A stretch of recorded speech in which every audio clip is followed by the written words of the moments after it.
नमस्कार, मी पंजाब डक. आज आहे 30 सप्टेंबर 2025. आजपासूनचा महाराष्ट्राच्या शेतकऱ्याला अंदाज देणार आहे.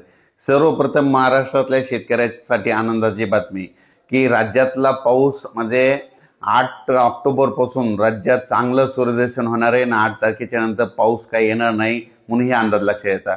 पण राज्यातल्या सर्व शेतकऱ्याला सांगू इच्छितो की आज आहे 30 सप्टेंबर. 30 सप्टेंबर, 1 ऑक्टोबर, 2 आणि 3च्या दरम्यान राज्यात 4 दिवस चांगलं सूर्यदर्शन राहणार आहे म्हणून हा अंदाज लक्षात यायचा. फक्त एक तारखेला फक्त नागपूरकडं, चंद्रपूरकडं, तिकडल्या नागपूर, चंद्रपूर, वर्धा तिकडं मात्र थोडा 1 तारखेला थोडा पाऊस येणार आहे पूर्व विदर्भात म्हणून हे विदर्भातल्या शेतकऱ्यांनी अंदाज लक्षात यायचा. फक्त नागपूर, वर्धा, भंडारा, गोंदिया, चंद्रपूरकडं. पण राज्यात काय परिस्थिती राहणार आहे तर तुम्हाला एक सांगू इच्छितो. आज आहे 30 सप्टेंबर. 30 सप्टेंबरपासून ते 3 ऑक्टोबरपर्यंत राज्यात हवामान कोरडं राहणार आहे, सूर्यदर्शन राहणार आहे म्हणून हा अंदाज लक्षात यायचा.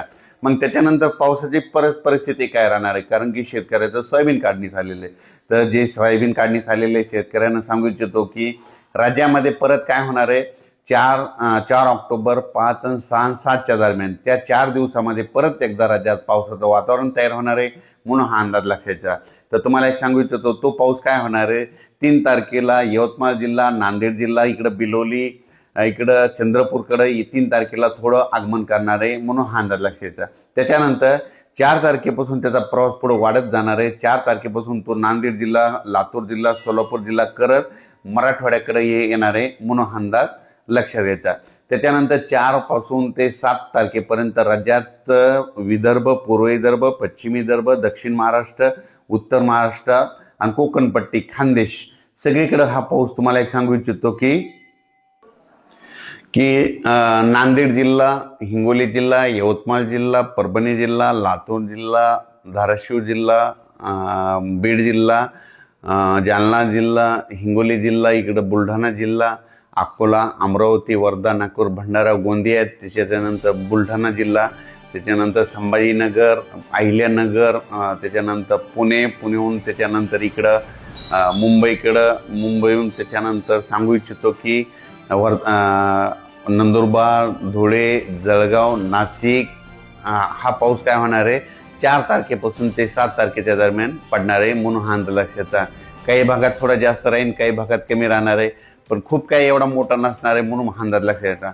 पण तरी पण 4 ते 7च्या दरम्यान जे पाऊस पडणार आहे काही जिल्ह्यात मात्र जोराचा पडणार आहे म्हणून हा अंदाज शेतकऱ्यांनी लक्षात येतात. त्याच्यानंतर 8 ऑक्टोबरला मात्र चांगलं सूर्यदर्शन होणार आहे म्हणून हे लक्षात येतं.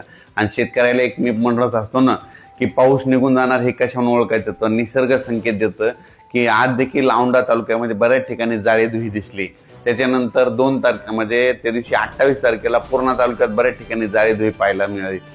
जाळेधुई आल्याच्या नंतर कंप्लीट 12 दिवसाला पाऊस निघून जातो हा निसर्ग सांगतो म्हणून सगळ्यात महत्त्वाचा हे अंदाज सगळ्यांनी शेतकऱ्यांनी लक्षात द्यायचा. नसा काय होते, शेतकरी उगत तज्ज्ञांची वाट बघत बसतो, पाऊस कधी निघून जाणार.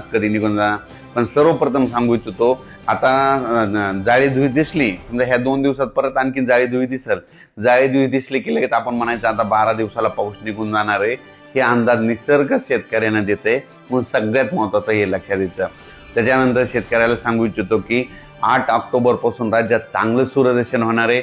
मग त्याच्यानंतर परत पाऊस काही येणार नाही. मग तुम्ही तुमचं सोयाबीन बी काढू शकता, एखाद्याचं उडीद राहिलं असतं तर ते देखील काढू शकता म्हणून हे अंदाज सर्व शेतकऱ्यांना लक्षात येतं. फक्त राज्यात आता फक्त 4 सप्टेंबर, 4, 5, 6, 7 या 4 दिवसात राज्यात आणखीन पाऊसाचं सावट राहणार आहे म्हणून हा अंदाज लक्षात येतं. त्याच्यात सांगायचं झालं तर हा पाऊस जास्त मग परत एकदा 4 तारखेला परभणी जिल्ह्यामध्ये आहे, एकदा नांदेड जिल्ह्यामध्ये आहे, हिंगोलीकडं आहे, त्याच्यानंतर इकडं बुलढाणा जिल्ह्यात देखील पडणार आहे, त्याच्यानंतर जळगाव जिल्ह्यात देखील पडणार आहे, जालना जिल्ह्यात देखील जास्त आहे, बीड जिल्ह्यात देखील जास्त राहणार आहे, लातूरकडे एक जास्त राहील. त्याच्यानंतर